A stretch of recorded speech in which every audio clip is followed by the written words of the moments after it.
Salut tout le monde, Diallo Tierno, un des délégués de l'île de mineurs isolés à Bois-Blanc. Aujourd'hui, on a été reçus par le département et la préfecture et la mairie de l'île pour l'hébergement d'urgence qu'ils nous ont proposé hier. Du coup, on a accepté la proposition avec 52 places pour tous les jeunes qui dorment au camp actuellement. Depuis septembre 2024 à Lille, tous les mardis soirs, un groupe de jeunes mineurs non accompagnés, dit MNA, se réunit. Ces mineurs non accompagnés sont en recours, c'est-à-dire qu'ils et elles font appel d'une décision du département du Nord qui n'a pas reconnu leur minorité et les considère comme majeurs. En attendant le résultat de leur recours, ce qui peut prendre entre 6 mois et 1 an, ces jeunes ne sont ni considérés comme mineurs, ni comme majeurs par les institutions françaises. Ce vide juridique les laisse démunis sur de nombreux plans de leur vie, comme l'hébergement, la scolarité et la santé. Face à une situation plus que précaire, ces jeunes ont décidé de se former en collectif pour mieux faire valoir leurs droits auprès de la préfecture et du département du Nord. Ce collectif s'appelle le collectif des jeunes en recours des Bois Blancs, du nom du quartier de Lille où ils ont vécu à plus de 70 jeunes pendant plusieurs mois dans un camp de fortune. Les jeunes de ce collectif demandent notamment aux institutions un hébergement le temps de leur recours. On est là pour avoir de l'avenir. On a décidé de prendre nos destins en main. On ne lâchera jamais. Ça a payé tout ça. Jeunes en exil, C'est impressionnant. mineurs en lutte. On fait des manifestations pour nos droits. Et en fait, le répit, ça va durer quoi? Là, j'ai l'impression qu'il y a un renouveau et c'est parti des groupes de mineurs. Épisode 1, la création d'un collectif. Ces jeunes sont suivis par l'association Utopia 56 Lille, qui essaie de leur trouver des solutions d'hébergement solidaire auprès des citoyens et d'obtenir que le département du Nord mette ces jeunes à l'abri le temps de leur recours. En novembre 2024, après 3 mois de lutte et de nombreuses négociations, les jeunes du collectif de Bois Blanc ont obtenu 52 places d'hébergement de la part du département du Nord et de la préfecture. L'initiative d'un collectif de mineurs non accompagnés en recours est nouvelle en France. Et elle a été notamment initiée par le collectif des jeunes de Belleville à Paris. Cela change la donne dans le lien avec les institutions, puisque les associations d'aide à ces jeunes se faisaient normalement les porte-paroles de leurs problématiques auprès des pouvoirs publics. Je m'appelle Marie, je suis une des 3 coordinatrices de l'antenne de Lille Utopia 56. Utopia 56, c'est une association qui existe depuis 2015 et qui se mobilise pour les personnes exilées, notamment pour les personnes exilées à la rue. Et à l'antenne de Lille, on a la spécificité de travailler avec un public en particulier, c'est les mineurs non accompagnés en recours. Donc c'est des mineurs qui ont été non reconnus mineurs par le département suite à une évaluation qu'on juge souvent discriminante et arbitraire et qui ont le droit de faire un recours auprès du juge des enfants pour contester cette décision. L'aspect arbitraire des décisions du département lors de l'évaluation de minorité des jeunes, c'est ce dont témoigne Junior. C'était je sais pas comment dire, c'était comme des tombolas. Ils choisissaient, peut-être le juge était de bonnes humeurs. Ils disent, bon, toi, t'es mineur. Le juge ne sont pas de bonnes humeurs. Ils disent, non, lui, il n'est pas mineur. Souvent, ils donnent des décisions directement après ton évaluation. Et après, d'autres, ils font 2 à 3 semaines dans les foyers. Et puis après, on les rejette. Et puis, c'était ça. Et puis, aussi, de ceux qui arrivent et puis ils vont à la police. On appelle le département pour venir les chercher pour peut-être une nuit dans les foyers avant les évaluations. Et souvent, ils sont laissés dans la rue. C'est dans les camps où nous, on était au Bois Blanc. Et puis, c'est là-bas, ils venaient passer la nuit avec nous. Et puis, le lendemain, ils vont faire leur évaluation. Si ces jeunes ne sont pas reconnus mineurs, ils et elles peuvent faire un recours de la décision du département auprès du juge des enfants. Mais le temps de recours est long et cela les place dans une situation administrative très délicate. Pendant toute la durée de leur recours, ils sont dans un vide juridique et n'ont accès à aucun droit commun. Donc c'est pour ça que nous, on accompagne ces jeunes-là en particulier, puisque eux n'ont, du coup, notamment sur la question de l'hébergement, ils n'ont ni l'accès aux hébergements du 115 parce qu'ils sont mineurs, mais ils ne sont pas reconnus mineurs, donc ils n'ont pas non plus accès à l'hébergement de l'aide sociale à l'enfance. Et sur plein d'autres volets, en fait, ce vide juridique a un impact dans leur quotidien. Par exemple, sur l'accès aux soins, sur l'accès à l'alimentation, sur l'accès à des lieux de répit. Pour pallier à ces manquements, Utopia 56 organise une permanence tous les vendredis et samedis, réunissant jeunes, salariés et bénévoles. Allez, voilà, permanence, on bouffe un peu, voilà, chacun pour choisir pour tous. Il y a pamplemousse, il y a l'orange, voilà, on discute un peu, on joue ensemble, on fait puissance 4, on regarde le foot. Voilà, t'es là, assis à côté de moi, on discute un peu, comme Marie, tout ça là. Et l'organisateur d'Utopia, voilà, les bénévoles. On joue ensemble, on partage, voilà, tout ça, la connaissance, l'idée. Il y a d'autres qui font le cours. Il y a les filles qui sont là, il y a les jeunes, il y a toi, voilà, il y a moi. Au calme. Actuellement, je pense qu'on accompagne environ 140 jeunes. Laura, coordinatrice d'Utopia 56 Lille. Entre 140 et 150. Et il y a combien de nouvelles qui arrivent chaque semaine pour qui il faut trouver une solution d'hébergement ? Alors, en ce moment, je pense qu'on a une moyenne de 3-4 nouveaux jeunes par semaine qui restent à Lille, parce qu'il y en a qui s'en vont. Et vers qui, dans les institutions, vous vous tournez pour prendre en charge ces jeunes ? Alors, on va un petit peu sur tous les fronts, puisque justement, comme ils sont dans un vide juridique, il n'y a aucune institution qui est responsable de ces jeunes. Donc, Utopia 56 milite pour le respect de la présomption de minorité, qui est stipulée par la Convention internationale des droits de l'enfant. La présomption de minorité, c'est considérer qu'une personne est mineure si elle se déclare mineure. Donc ça veut dire lui allouer les droits qu'elle a en tant que mineure tout le long de sa procédure de reconnaissance de minorité. Ça prend beaucoup de temps de reconstituer l'état civil, de reprendre contact avec la famille au pays et de reconstituer toutes ces pièces. Et du coup, pendant tout ce temps-là, les jeunes sont laissés à l'abandon, ils n'ont aucun droit, ils sont dehors. Si aucune association, si aucun collectif ne se mobilisait pour eux, ils seraient juste en errance. Et nous, ce qu'on remarque à Lille, c'est que 80% des jeunes qu'on accompagne finissent par être reconnus mineurs en deuxième instance, donc au niveau du tribunal des enfants. Donc ça fait que pour 80% des jeunes, ils ont passé en moyenne 6 mois, voire plus, à la rue, dans l'errance. Et ils ont été mis à la rue par une institution qui va ensuite les reprendre en charge et dire qu'elle va les protéger, alors que c'est cette même institution qui les a mis en danger en les remettant à la rue. Donc c'est complètement absurde. Et du coup, pour faire respecter cette présomption de minorité, nous, on travaille à la fois avec les députés pour que la France légifère sur la question de la présomption de minorité. Donc ça, c'est plutôt au niveau national et au niveau local. Nous, on va faire du plaidoyer auprès des institutions, donc que ce soit la mairie, la métropole, le département ou la préfecture, pour qu'il y ait une politique volontariste qui permette aux jeunes d'être pris en charge. Et ce qu'on rappelle souvent, nous, dans les rendez-vous qu'on fait avec ces institutions, c'est que certes, rien ne les oblige à les prendre en charge, mais rien ne les interdit non plus. Malgré de nombreuses sollicitations, l'association n'arrive pas à créer de lien avec la préfecture du Nord. Mais elle la contacte régulièrement pour que les mineurs non accompagnés en recours soient logés, notamment en hiver, lorsque les températures sont négatives. Mais en même temps, on interpelle surtout le département parce que pour nous, on voudrait que les jeunes soient pris en charge dans l'institution qui est responsable des mineurs. Le département, on l'a déjà rencontré plusieurs fois. Les échanges sont souvent assez décevants puisque le département reste sur sa ligne toujours. C'est de dire « ils sont majeurs ». C'est pas notre problème, ils sont majeurs. Et nous, quand on leur rétorque que 80% des jeunes finissent par être reconnus mineurs, ils nous disent qu'ils sont pas d'accord avec la décision du juge et eux, derrière, font appel de la décision du juge. Il faut savoir que depuis janvier 2024, un camp a été créé dans le quartier de Bois-Blanc à Lille.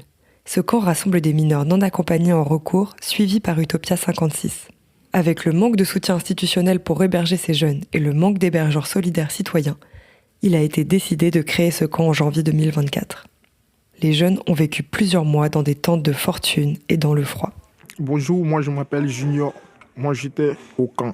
Alors au camp, les conditions de vie c'était grave parce qu'on était livrés à nous-mêmes dans la nature, dans les bois.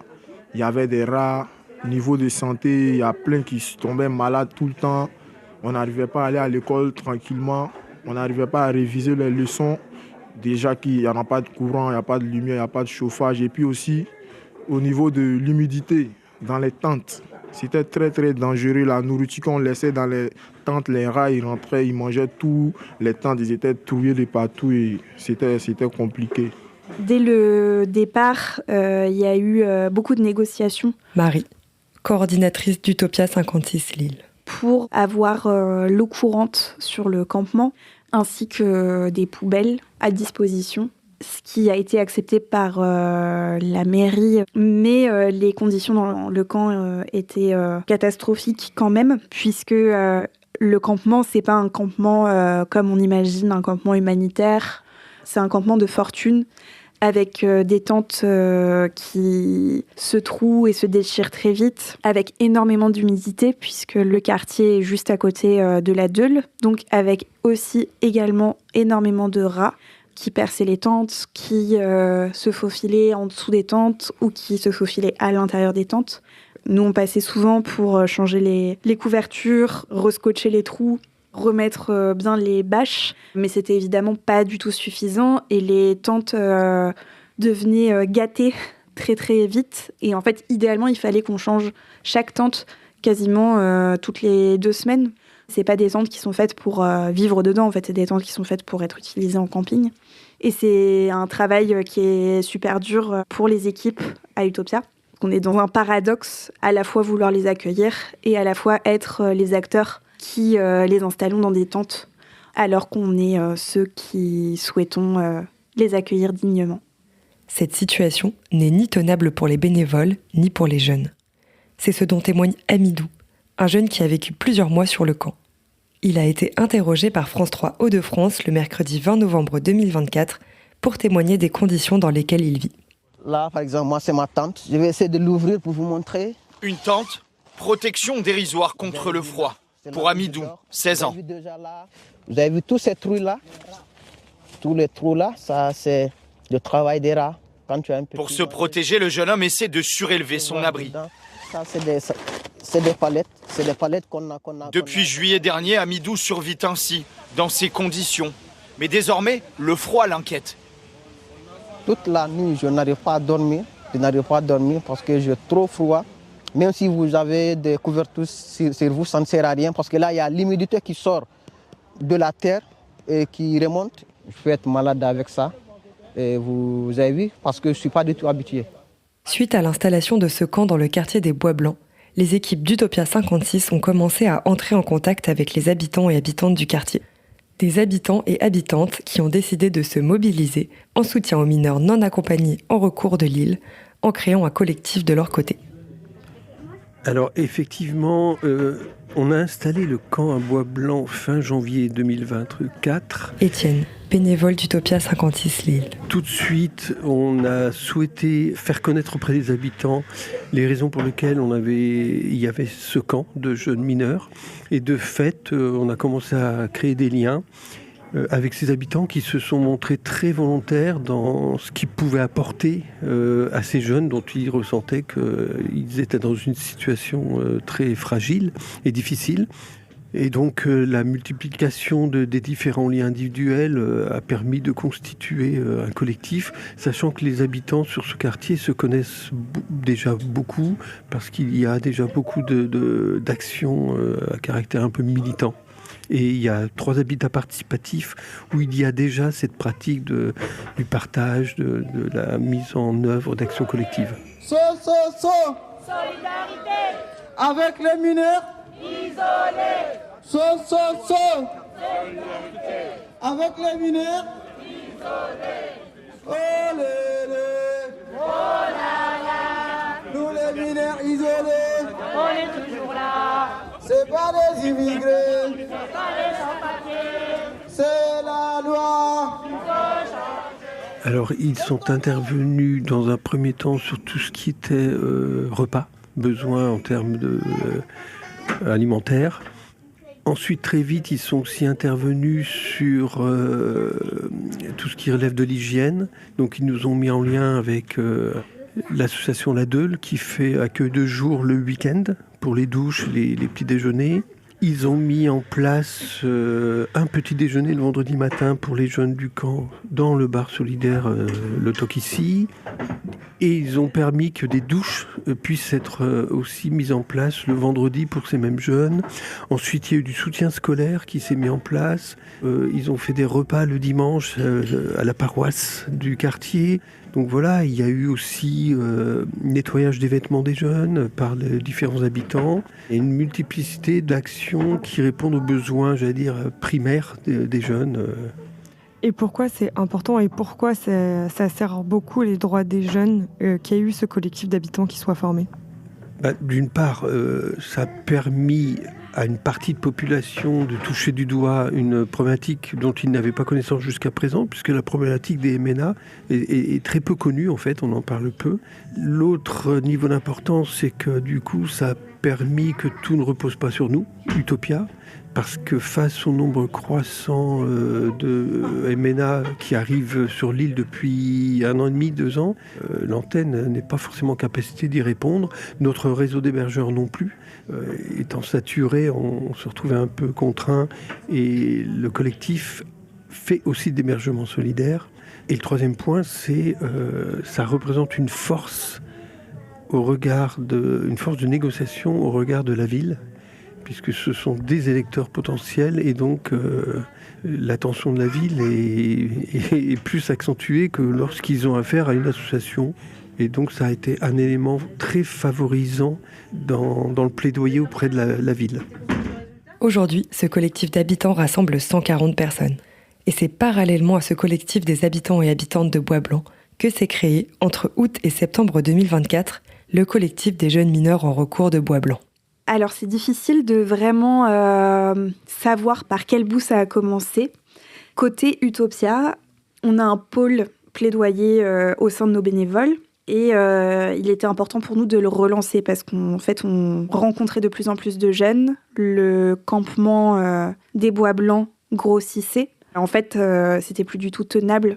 On menait déjà des actions de plaidoyer en termes de contentieux, en termes d'interpellation, en termes de demande de rencontre. Mais on s'était dit, là, il faut mettre les bouchées doubles sur le plaidoyer.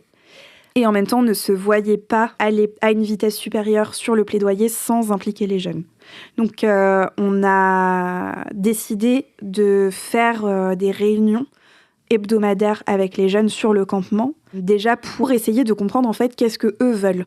Puisqu'en fait, on se rend compte que nous, on a notre plaidoyer au sein d'Utopia à partir de nos constats terrain, mais qui mieux que les premiers concernés pour dire vraiment ce qu'ils veulent, sur quoi ils veulent se battre et quelles sont leurs revendications. Bon, alors, on a 3 revendications. Junior, membre du collectif des jeunes en recours de Bois-Blanc. Le premier, c'était l'hébergement d'urgence qu'on a obtenu. Le deuxième, c'est le droit à la scolarité. On a le droit d'aller à l'école. Et le troisième, c'est la durée du recours qui va de 6 à 1 an. Alors, pour la durée du recours, on aimerait que, vu qu'il y a 2 avocats qui s'occupent de toutes les jeunes qui sont sans abri, qui sont en recours, on veut qu'ils essaient d'augmenter peut-être jusqu'à 4 avocats et aussi la durée du recours qui se réduit peut-être à 4 mois. Même si on arrive à aller à l'école durant les 4 mois et puis on nous trouve un résultat, ça sera bon. Donc on a fait des premières réunions pour comprendre quelles sont les revendications des jeunes.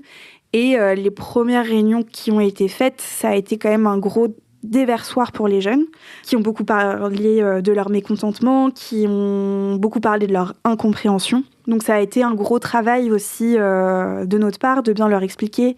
Et du coup, c'est très long en fait d'expliquer que ben oui, en fait, vous êtes dans cette situation parce que les institutions se renvoient la balle.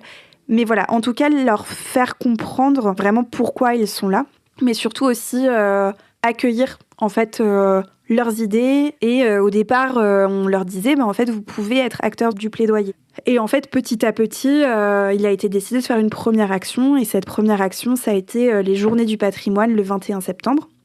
En fait, cette idée des Journées du patrimoine, elle est venue des jeunes qui disaient « mais nous, on n'a jamais rencontré les institutions. Et elles n'ont jamais vu elles-mêmes où on habite. Donc, il faut qu'elles voient de leurs propres yeux où on est. » Du coup, on leur a dit que s'ils voulaient, on pouvait les aider à prendre contact avec ces institutions et qu'ils pouvaient eux-mêmes rédiger une lettre d'invitation, etc. Donc, c'est un petit peu comme ça que ça a lancé le collectif, parce que les jeunes, du coup, ils ont commencé à écrire une lettre d'invitation, à écrire des discours. Et nous, en fait, ce qu'on leur disait aussi, c'est que c'était très frustrant parce qu'on faisait ces réunions avec eux, ils disaient des choses super intéressantes, super pertinentes, mais sauf qu'il n'y avait que nous pour les écouter. Et du coup, on leur a un peu proposé que s'ils voulaient pour la forme de ces journées du patrimoine, ça pouvait aussi être une réunion, mais publique. Et que du coup, des personnes en dehors d'Utopia écoutent ce qu'ils ont à dire. Et du coup, ils sont partis avec cette idée et ils ont rédigé des prises de parole super percutantes. Le journée du patrimoine de la France, du coup, on a commencé notre premier manif. Sékou, délégué et membre du collectif des jeunes en recours de Bois-Blanc. Devant toutes les institutions qui ont été invitées, mais avec les représentants, on a parlé de notre situation, on les a montré quand on était au camp et tout ça. Là, ils ont compris ce qui se passe vraiment et du coup, on les a invités le jour du patrimoine de venir et ça les a vraiment touchés. Ils ont eu un peu honte de ce qui s'est passé, qu'ils n'étaient pas au courant, mais malheureusement, ce n'était pas les gens qu'on avait invités, qu'on aimerait qu'ils viennent ces jours-là, qui ne sont pas venus. Donc, du coup, mais quand même, c'était notre premier jour de manifestation. C'est les élus seulement qui sont venus, les autres ne sont pas venus. Et la LDS. La lutte des droits de l'homme? Oui, qui sont venus. Le reste, c'était les soutiens, les associations qui étaient là, qui nous soutenaient, tout. Tu vois, c'était eux qui étaient là avec les élèves. Donc, du coup, les personnes qu'on aimerait qui viennent, le département, la préfecture, ne sont pas venus ces jours-là.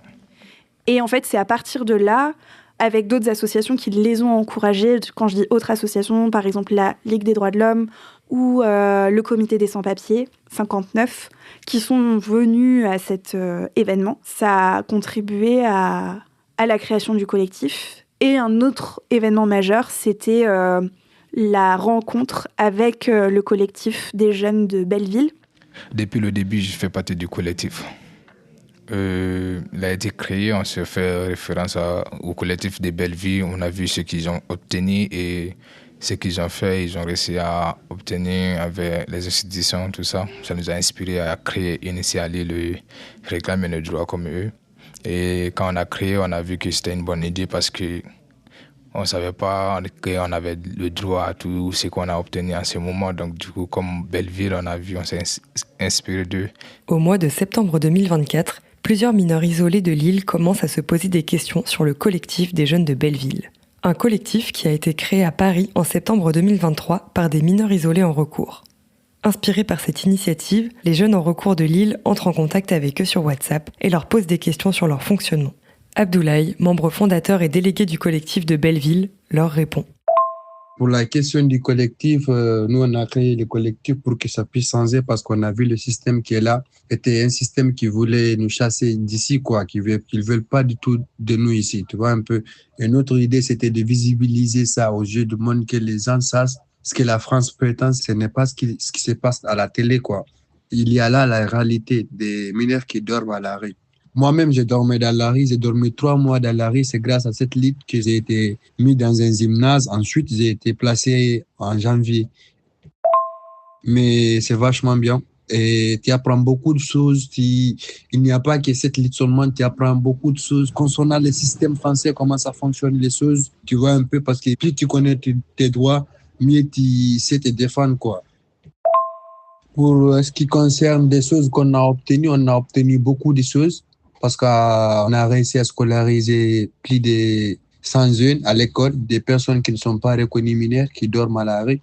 On a obtenu des places, plus de 800 et quelques places, des jeunes qui ne sont jamais reconnus, mais ils sont actuellement dans des gymnases ou dans des lycées où ils dorment la nuit. Ça, c'est grâce à la lutte qu'on a fait, qu'on a obtenu tout ça. Pour ce qui concerne les délégués, il n'y a pas eu de vote.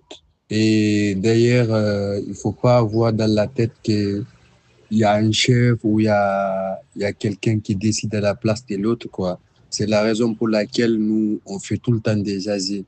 Même s'il y a des délégués qui parlent au nom de tout le monde, ces délégués-là, ils ne vont pas juste aller parler juste comme ça, décider de leur propre idée. Tout le monde s'asseye, on discute, on propose des choses. Si les propositions qui sont proposées sont favorables pour tout le monde et que tout le monde est d'accord, alors on fait cette chose-là.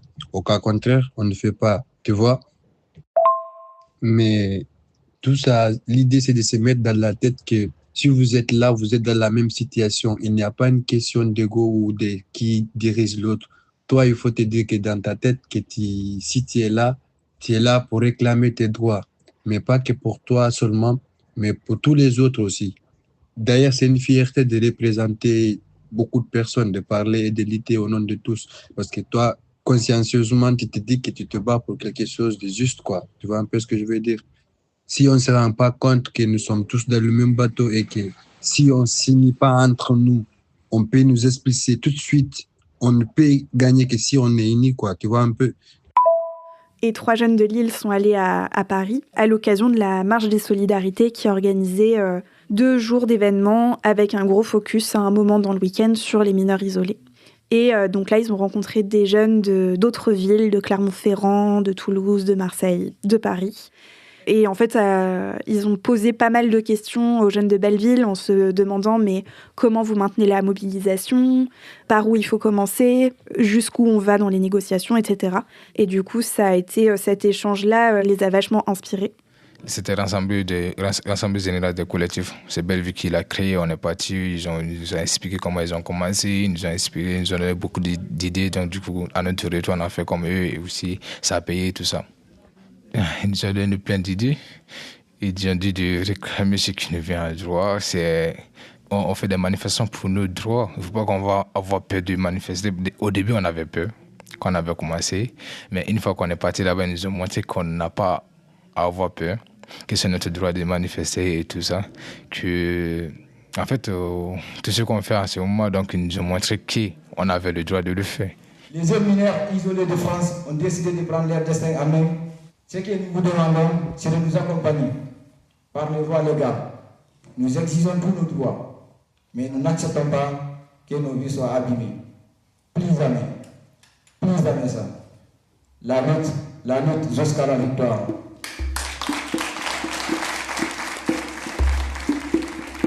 C'était Jeunes en exil, mineurs en lutte.